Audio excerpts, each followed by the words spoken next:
అందరికీ నమస్కారం. మనకి ఈరోజు నేను చెప్తున్నది ఏంటంటే, మనకి ముఖ్యమంత్రి, ఉప ముఖ్యమంత్రి చరిత్రలో ఇటువంటి వాళ్ళు మనం చూడలేం.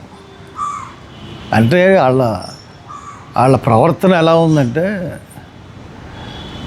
అసలు వీళ్ళు ముఖ్యమంత్రి, ఉప ముఖ్యమంత్రి ప్రజల గురించి వీళ్ళని ఎన్నుకున్నారా, లేకపోతే దేని గురించి వీళ్ళు ముఖ్యమంత్రి, ఉప ముఖ్యమంత్రిగా ఉన్నారు? ప్రజలు వీళ్ళకి అధికారం ఇచ్చింది ప్రజలను రక్షించడానికా, వీళ్ళు ఎమ్మెల్యేలను రక్షించుకోవడానికా అన్నది అర్థం కాని పరిస్థితి. ఎందువల్లంటే నిన్న ఆకివీడులో జరిగిన గొడవ ఎక్కడ జరిగింది? రఘురామరాజు కృష్ణరాజు ఇంటి మీదకి వెళ్ళి దాడి చేయలేదు, లేకపోతే ఊళ్ళోకి వచ్చి జన సైనికుల మీద ఇంటి మీద దాడి చేయలేదు. ఎక్కడ జరిగింది? ఆకివీడు పెద్దపేటలో జరిగింది. ఆకివీడు పెద్దపేట అనేది దళితపేట. అక్కడ ఒక అమ్మవారి గుడి ఉంది. ఆ అమ్మవారి గుడికి దగ్గరికి వెళ్ళి అక్కడ విగ్రహం పెట్టాలన్నాడు, శ్రీరాముడి విగ్రహం. వాళ్ళకి ఇష్టం లేదన్నారు. ఇష్టం లేదన్నప్పుడు చర్చలకు పిలిచి వాళ్ళ ఇంటికి పిలిచి, రామరాజు ఇంటికి పిలిచి, కృష్ణలు పిలిచి సమస్యని సామరస్యంగా పరిష్కరించుకోవాలి. అలాగే కాకుండా ఒక 200 కార్లు 100 కార్లు వేసుకుని వెళ్ళి ఆ పేట మీదకు దాడి చేసినట్టు వెళ్ళి అక్కడ శ్రీరామనవమి సందర్భంగా ఎన్నో గుళ్ళు ఉన్నాయి, ఎక్కడన్నా దండేసుకోవచ్చు, ఎక్కడన్నా దేవుడిని పూజించుకోవచ్చు. పర్టికులర్గా ఆ పేటకే వెళ్ళాలని చెప్పి వెళ్ళి వాళ్ళని రెచ్చగొట్టి, పైగా రఘురామకృష్ణ మీద దాడి జరగలేదు. ఆయన వెళ్ళిపోయిన తర్వాత అక్కడున్న జన సైనికులు కొంతమంది ఆ పేటలో వాళ్ళ మీద ఎక్కువ మంది ఉన్నారన్న ఉద్దేశంతో దాడి చేసినప్పుడు ఇరు వర్గాలు కొట్టుకున్నాయి. ఆవిడ ఇరు వర్గాల్లో కొట్టుకుంటే ఒక పక్క జనసేన నాయకుడు పవన్ కళ్యాణ్ గారేమో రఘురామకృష్ణరాజు గారి మీద దాడిని మేము ఖండిస్తున్నాం, జన సైనికుల మీద మేము దాడిని ఖండిస్తున్నాం ఒక ఆయన.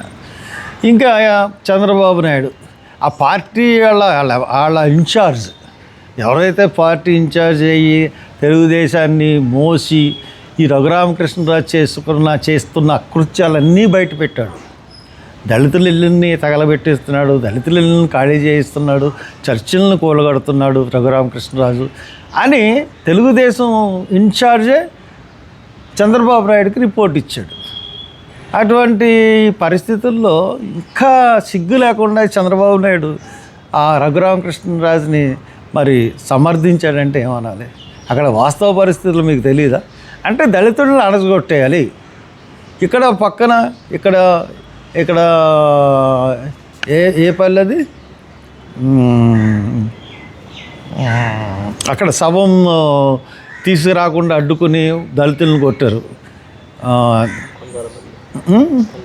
కుందాలపల్లి, ఆ కుందాలపల్లి దగ్గర కూడా కనీసం కలెక్టర్ని పంపించలేదు, ఎస్పీని పంపించలేదు.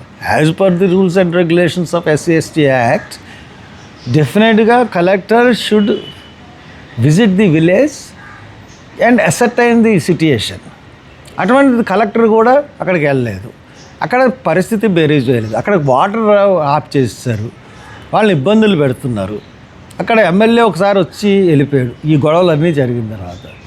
అరే కలెక్టర్ రాకుండా, ఎస్పీ రాకుండా ఆ కేసులో వాళ్ళే దోషులు అన్నట్టుగా వాళ్ళు మాట్లాడుతున్నారు.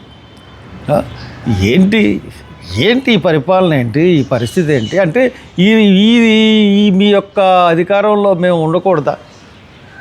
మాకు చట్టాలు వర్తించవా? అంటే చట్టం వర్తింపజేయమని మేము గొడవ చేస్తేనే మీరు చట్టాలను వర్తింపజేస్తున్నారు. ఆ రోజున వాళ్ళందరినీ తీసుకొచ్చారు, ఒక స్టేషన్ బెయిల్ ఇచ్చి పంపేశారు. ఈ ప్రత్యేక చట్టాలకి ఇలా ప్రత్యేకమైన చట్టం ఇది.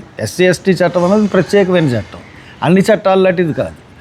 బట్ అటువంటి వాటిల్లో వెంటనే బెయిల్ ఇచ్చి పంపేస్తే ఇంక దానికి వాల్యూ ఏముంది ప్రత్యేక చట్టానికి?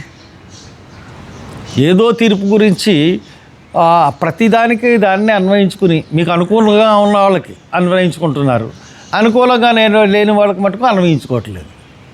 ఈ పరిస్థితులు అసలు ఏం బాగాలేవు. మరి మీరు ఆకివీడులో చాలామందిని తీసుకుని వెళ్ళిపోయారు, ఎక్కడ పెట్టారో కూడా తెలియని పరిస్థితులు ఉన్నాయి. మీరు ఇదే పరిస్థితి కొనసాగిందంటే చలో ఆకివీడని పిలిపేవలసి ఉంటుంది. మీకు 24 గంటలు, రేపు మళ్ళీ వస్తాను మీడియాకి వచ్చి మీరు కానీ వాళ్ళందరినీ ఇమీడియట్గా స్టేషన్ బెయిల్ ఇచ్చి వదలకపోతే, ఇక్కడేమో SC/ST చట్టం మీద స్టేషన్ బెయిల్ ఇచ్చారు, అక్కడ ఎందుకు ఇవ్వరు? అక్కడేమీ మీకు అటెంప్ట్ మర్డర్లు ఏం జరగలేదు. కాబట్టి ఆళ్ళేళ్ళు కొట్టుకున్నారు, దాని మీద ఇమీడియట్గా బెయిల్ ఇవ్వకుండా లేకపోతే ఇతర సెక్షన్లు వేసంటే మటుకు చలో ఆకువీడని పిలిపిస్తాను, చూసుకుందాం. ప్రభుత్వం మేము దళితులు అన్నది చూసుకోవాల్సిన పరిస్థితి వస్తుంది. తూర్పు పశ్చిమ గోదావరి జిల్లాలో ఉన్న అందరూ కూడా నేను కానీ చలో ఆకువీడని పిలిపించానంటే అందరూ వస్తారు. అటువంటి పరిస్థితి కొని తెచ్చుకోకండి. రేపటికల్లా అందరినీ మీరు రిలీజ్ చేసేయండి, ఎవరింటికి వాళ్ళని పంపించండి. మీరు చట్టాలు కేసులు పెట్టుకున్నారు కదా, కేసులు కోర్టులో తేల్చుకుంటాం. అంతేగాని పోలీస్ స్టేషన్లో అక్రమంగా నిర్బంధించి వాళ్ళ మీద చెయ్యి చేసుకున్నట్టు తెలిసిందంటే మటుకు పరిస్థితులు తీవ్రంగా ఉంటాయని చెప్పి నేను ప్రభుత్వాన్ని హెచ్చరిస్తున్నాను.